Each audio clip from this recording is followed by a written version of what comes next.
The Erez crossing between Israel and Gaza has been opened for the first time since October 7th, when it was raided and severely damaged by Hamas terrorists. The Erez crossing has been closed since October 7th, but reopened to appease U.S. demands for more humanitarian aid into Gaza. ILTV's Steve Leibowitz reports.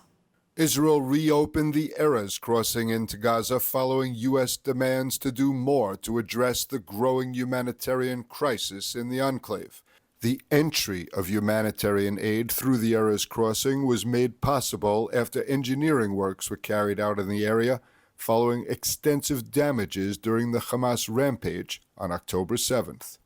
In coordination with Kojat, 30 trucks of humanitarian aid, including food and medical supplies for the northern part of Gaza, arrived from Jordan and entered Gaza through Erez today. Meanwhile, the IDF announced plans to expand Gaza humanitarian zones ahead of the looming Rafah offensive.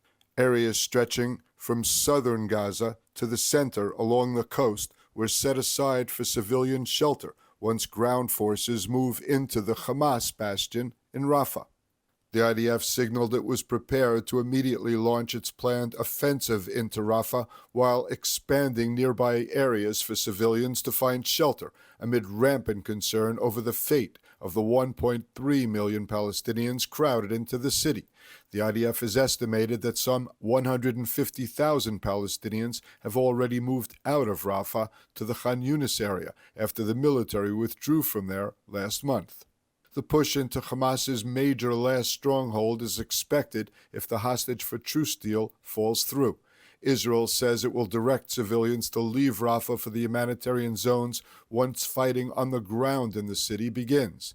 The IDF is fully prepared for the Rafah operation and was only awaiting the decision of the government. The Rafah operation would be carried out by the IDF's 98th and 162nd Divisions, with the military saying that both had undergone intensive preparations in recent days.